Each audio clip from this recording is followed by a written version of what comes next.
Good evening children. Class 10th में chemistry में आपका फर्स्ट लेसन है chemical reaction and equation.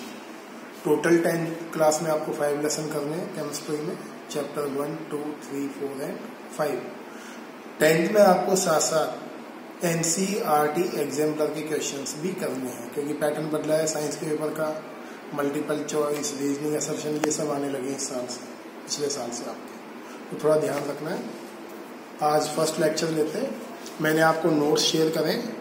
Notes के फर्स्ट पेज पर आपके वैलेंसीज और आयन के फॉर्मूला का चार्ट है।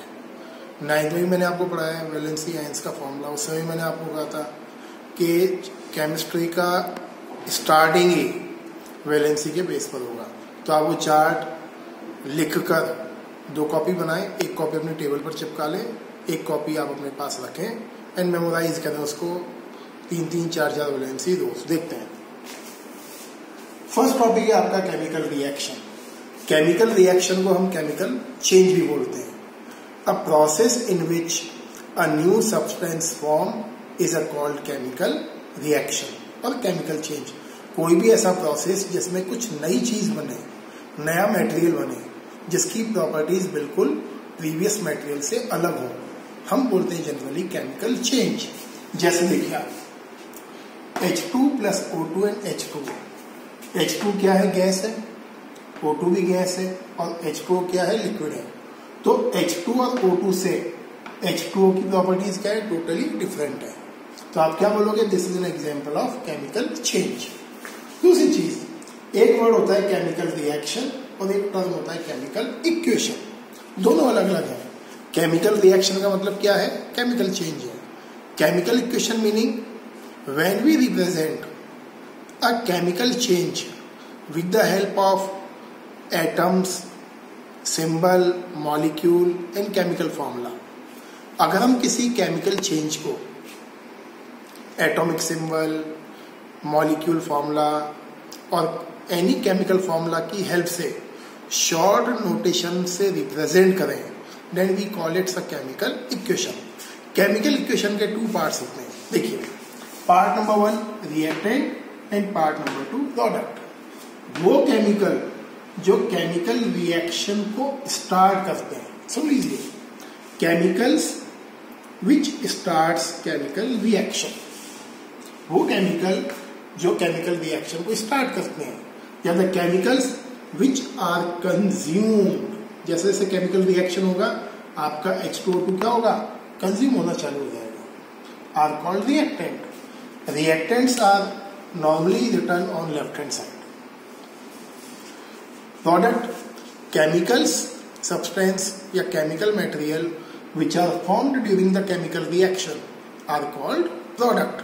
प्रोडक्ट हम जनरली लिखते हैं राइट हैंड साइड पर। ये जो एरो लगाया है हमने, सिंगल हेड एरो, इस एरो का हेड हमेशा प्रोडक्ट को रिप्रेजेंट करता है और इस एरो का टेल हमेशा रिएक्टेंट को रिप्रेजेंट करता है। क्लियर है?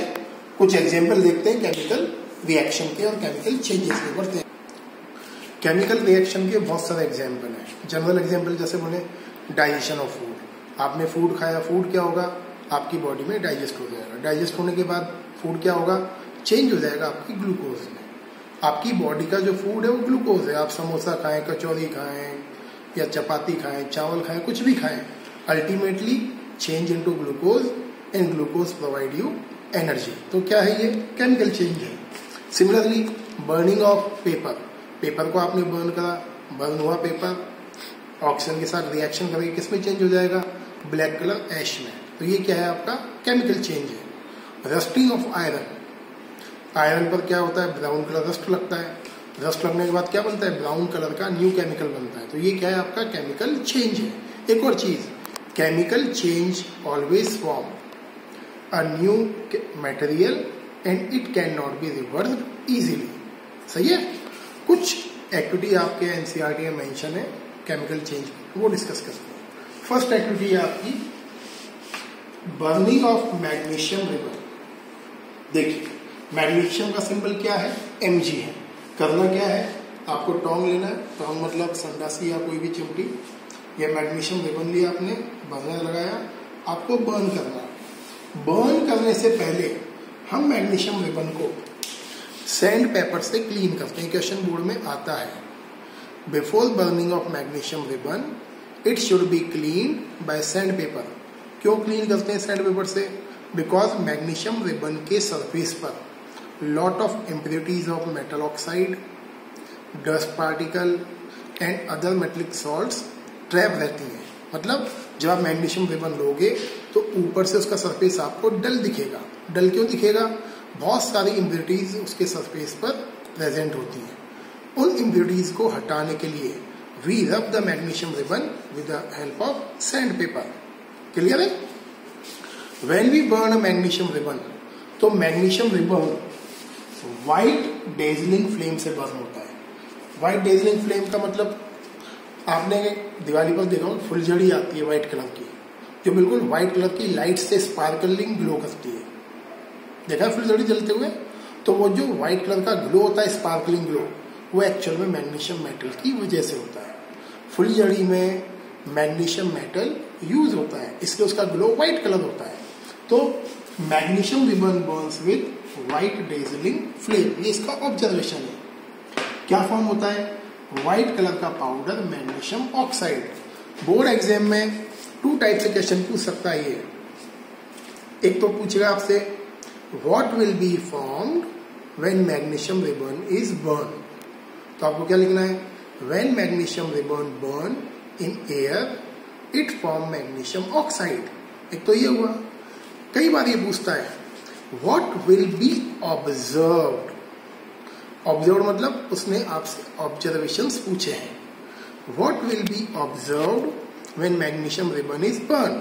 तो आप क्या लिखोगे? When magnesium ribbon burn it Burns with white dazzling flame and form white colour powder magnesium oxide. अगर मैं प्रीवियस और न्यू लाइन में से बोलूं कौन सबसे ज्यादा ऑथेंटिक है, second statement is much more authentic. क्यों? कि उसमें आपने ऑब्जर्वेशंस भी मेंशन करा है। एक ऑर्डिनरी और एक्स्ट्रा ऑर्डिनरी बच्चे में ये डिफरेंस होता है। देखिए रिएक्शन आप कैसे लिखोगे। एमजी लिया आपने। बर्निंग का मतलब जब भी हम किसी चीज को बर्न करते हैं तो उसका रिएक्शन किससे करते हैं? ऑक्सीजन से।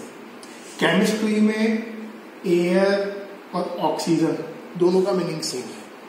अगर आपको बोलता है रिएक्ट विद एयर, तब भी आपको O2 ही लेना है। तो बर्न करा Mg प्लस O2, क्या बनाएगा? MgO, magnesium oxide. Chemical reaction का बैलेंसिंग हम बाद में देखेंगे जब टॉपिक आएगा। मैग्नीशियम ऑक्साइड, एक ट्रिक बता रहा हूं, जितने भी मेटल के ऑक्साइड्स होते हैं, मेटल के ऑक्साइड्स मतलब sodium oxide, iron oxide, copper oxide, zinc oxide, magnesium oxide, calcium oxide, जितने भी मेटल के ऑक्साइड्स हैं, कैसे पता लगे कोई चीज मेटल है या नॉन मेटल है? जितने भी पॉजिटिव वैलेंसी वाले एलिमेंट होते हैं they all are 99.99% metal. Sodium positive valency, aluminium positive valency, magnesium positive valency, ये सब क्या है? मेटल है। तो जितने भी मेटल के ऑक्साइड्स होते हैं they are basic in nature. यहाँ क्वेश्चन पूछेगा आपसे how would you prove that magnesium oxide basic in nature. तो करना क्या है? मैग्नीशियम ऑक्साइड का रिएक्शन करना है वाटर से। क्या फॉर्म करेगा? Magnesium hydroxide. आपको नाइट्रोजन बनाना सिखाया हुआ है मैंने। Mg की वैलेंसी +2, OH का वैलेंसी -, करा हुआ है। क्रॉस मल्टीप्लाई करोगे क्या बन जाएगा? MgOH whole twice. और OH क्या है? बेस है। बेस क्या करता है? Base turns red litmus blue. याद रहेगा एक्टिविटी, बढ़ते हैं। एग्जाम्पल नंबर 2 देखिए। आपको करना क्या है? डायग्राम पर कॉन्सेंट्रेट करिए। आपको लेना है कोनिकल फ्लास्क। कोनिकल फ्लास्क में लगाना है आपको गैस ट्यूब या ग्लास ट्यूब भी बोल सकते हैं। कॉर्क लगाना है। कोनिकल फ्लास्क में आपको लेना है डाइल्यूट सल्फ्यूरिक एसिड। फॉर्मूला बताया आपको H2SO4, और थोड़े से पीसेस डालने हैं जिंक के। When the zinc react with dilute sulphuric acid Zn plus H2SO4, यहां से ब्रेक करना ऐसे, ये अटैच हो जाएगा। यहाँ जिंक की वैलेंसी क्या होती है? +2, सल्फेट की वैलेंसी क्या होती है? -2। तो ये कहाँ होगा प्लस वाला, इससे अटैच, तो क्या बन जाएगा ZnSO4 इन H2। ये बनाता है हाइड्रोजन गैस।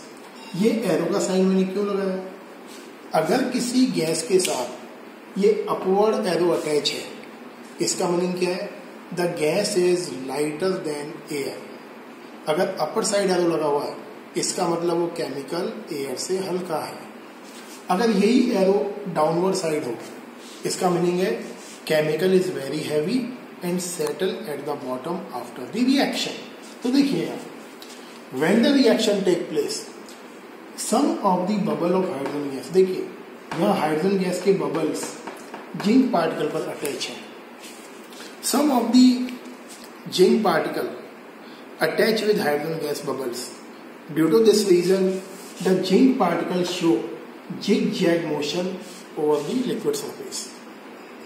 इसीलिए आपसे पूछेगा व्हाट विल यू ऑब्जर्व, तो ऑब्जर्वेशन में आपको लिखना है when zinc react with dilute H2SO4, zinc particle float on the surface because bubbles of hydrogen gas accumulate on zinc, and colorless and odorless gas form which burns with pop sound। Question आता है कैसे पहचानोगे gas hydrogen है, तो मैंने identification लिखा हुआ है तीनों गैस का। अगर आपका गैस हाइड्रोजन है तो when we bring a burning matchstick near this tube, तो आपका गैस बर्न होगा पॉपकॉर्न साउंड से। जैसे पॉपकॉर्न के पकने पर आवाज आती है, पॉपिंग साउंड, उस साउंड से आपकी H2 गैस बर्न होगी। अगर आपका गैस ऑक्सीजन है तो oxygen gas always burn with blue flame. अगर आपका गैस कार्बन डाइऑक्साइड है, carbon dioxide gas turns lime water milky, white colour कर देते हैं लाइम वाटर को। लाइम वाटर का फॉर्मूला होता है CaOH होल ट्वाइस। ये सब पढ़ने वाले हैं पूरा डिटेल में अगली क्लास में। तो ये सारी की सारी आपकी ऑब्जर्वेशन है, क्लियर है। तो ये आपका एक्सपेरिमेंट नंबर 2 है। आज क्या करना है, मैंने जो 4 पेजेस के नोट्स आपको शेयर करे हैं, वो नोट्स ढंग से रीड करिए, वीडियो 1 बार 2 बार 3 बार देखिए। मेरा जो यूट्यूब चैनल है उसको सब्सक्राइब कर लीजिए ताकि जो भी नए वीडियोज हैं आपको ऑटोमेटिकली अपडेट मिलता रहे। ढंग से पढ़िए, लॉकडाउन कितना लंबा चलेगा कुछ पता नहीं है। केयरफुली पढ़िए, आपका बोर्ड एग्जामिनेशन है 10th का, कहीं भी डाउट हो आप पूछिए। कल हम क्या करेंगे, जब आप वैलेंसी वाला चार्ट लर्न कर लोगे तो कल मैं आपको केमिकल इक्वेशंस बनाना सिखाऊंगा। मैंने बोला भी था 9th में कि केमिकल इक्वेशंस आपको पढ़ना है 10th में। आज मैंने क्यों नहीं सिखाया, क्योंकि आज मैंने आपको बिल्कुल जनरल चीजें बताई हैं ताकि यू फील कंफर्टेबल। कल से स्टैंडर्ड चीजें लेंगे, केमिकल इक्वेशन, फॉर्मेशन, बैलेंसिंग, इसमें चलेंगे। सही है। Thank you and have a nice day.